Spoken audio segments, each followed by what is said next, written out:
You just asked an AI to write your email, chose your playlist, and maybe even helped you swipe on dating apps, so tell me what part of that was actually you. Look, I need to ask you something that's been keeping me up at night. When you woke up this morning, how many decisions did you actually make yourself? And I mean really make yourself without an algorithm suggesting, nudging, or outright deciding for you. Because here's what's fascinating and frankly a little terrifying. We're living through the most profound transformation of human consciousness since, well, maybe since we first developed language. And most of us don't even realize it's happening. The erosion of human agency. Let's start with what the research is actually telling us. Dr. Sherry Turkle from MIT, who's been studying human-technology relationships for decades, published findings that should make us all pause. In her landmark study Alone Together, she documented something remarkable. People are increasingly preferring to interact with AI systems over humans because, and this is the kicker, AI is more predictable, less demanding, and doesn't judge us. But here's where it gets really interesting. Neuroscientist Dr. Adam Gazzaley's research at UX shows that our brains are literally rewiring themselves around these technologies. When we delegate decision-making to AI systems, from what to watch, to whom to date, to what to buy, we're not just saving time. We're fundamentally altering the neural pathways responsible for choice, judgment, and self-determination. Think about this. When was the last time you got lost? I mean really lost, without GPS guiding your every turn? When did you last discover music by wandering through a record store instead of letting Spotify's algorithm curate your taste? These aren't just conveniences we've gained, they're human experiences we've surrendered. The UNESCO report on AI ethics warns of something called cognitive offloading, where we gradually transfer our mental functions to machines. And it's happening so seamlessly, so helpfully, that we barely notice. Your phone knows your schedule better than you do. Your smart home anticipates your needs before you feel them. Your social media feed shapes your opinions before you've even had time to form them independently. Exploring the counter perspective. But wait, before we spiral into technological despair, let's examine the other side of this coin. Because there's a compelling argument that we're not losing our humanity, we're actually expanding it. Dr. Eric Brynjolfsson from Stanford argues that AI is doing something unprecedented. It's freeing us from mundane cognitive tasks, so we can focus on uniquely human capabilities. His research suggests that as AI handles routine decisions, humans are becoming more creative, more emotionally intelligent, and more capable of complex problem-solving. Consider this. Artists are using AI to create works that would have been impossible alone. Scientists are making discoveries at speeds that seemed like science fiction just a decade ago. Teachers are personalizing education in ways that help every student reach their potential. The collaborative intelligence between humans and AI isn't diminishing our humanity, it's amplifying our distinctly human traits. And here's something really fascinating from the research. Studies show that people who work alongside AI often develop stronger human connections with their colleagues. Why? Because when machines handle the routine stuff, humans gravitate toward what machines can't do: empathy, creativity, moral reasoning, and genuine emotional connection. Dr. Anka Dragon's robotics research at UC Berkeley reveals something beautiful. The more humans interact with AI, the more they appreciate uniquely human qualities. It's like having a mirror that shows us what makes us special by contrast. The hybrid human. So here's where we land, and it's more nuanced than either extreme suggests.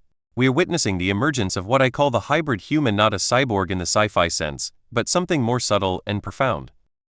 We're developing new forms of intelligence that blend human intuition with machine capability. We're creating new types of relationships that span the digital and physical worlds. We're solving problems that neither humans nor AI could tackle alone. But, and this is crucial, this transformation is only positive if we remain intentional about it. The research from cognitive psychologist Dr. Daniel Kahneman shows that when we're aware of how our thinking systems work, we can maintain agency even while using cognitive tools. The question isn't whether AI is changing us, it absolutely is. The question is whether we're changing with intention or simply drifting along with the current. When you use GPS, do you still occasionally try to navigate by landmarks? When you get a song recommendation, do you sometimes deliberately choose something completely different? When AI suggests a response to your text, do you pause to consider what you actually want to say? These small acts of conscious choice, they're not just preferences. They're acts of preserving human agency in an age of automation. The deeper questions. But let's go even deeper, because I think we're dancing around the real question here. What if being human was never about making every decision from scratch? What if humanity has always been about collaboration with tools, with environment, with each other? Think about it. We've been extending our minds through technology for thousands of years. Writing changed how we remember. Telescopes changed how we see. Calculators changed how we compute. Maybe AI is just the next step in this ancient dance between human consciousness and our tools. The philosophical implications are staggering. If consciousness isn't confined to biological brains, if intelligence can be distributed across networks of humans and machines, then maybe we're not losing our humanity, maybe we're discovering that humanity was always bigger than we thought. But here's what makes this moment different from every other technological revolution: the speed and the scope. We're not adapting over generations, we're adapting in real time. Our children are growing up in a world where AI is as natural as breathing, and they're developing cognitive patterns we can barely understand. Are they still human in the way we understand humanity? Or are they becoming something new, something that makes our current debate about human versus artificial intelligence seem quaint? The personal challenge. Here's what I want you to try: an experiment that might reveal more about this question than any study. For the next week, become conscious of every moment you hand over a decision to AI. Notice when you're about to ask Siri something you could figure out yourself. Pause before accepting that autocomplete suggestion. Choose your own route occasionally instead of following GPS. I'm not saying reject these tools, they're incredible. But notice the difference in how you feel when you engage your own cognitive muscles versus when you delegate them. Notice the subtle shift in confidence, in self-reliance, in the simple satisfaction of figuring something out for yourself. Because maybe that's where the answer lies, not in choosing between human and artificial intelligence, but in remaining conscious of when and why we engage each one. Conclusion: the future of human. So, are we still human in this AI age?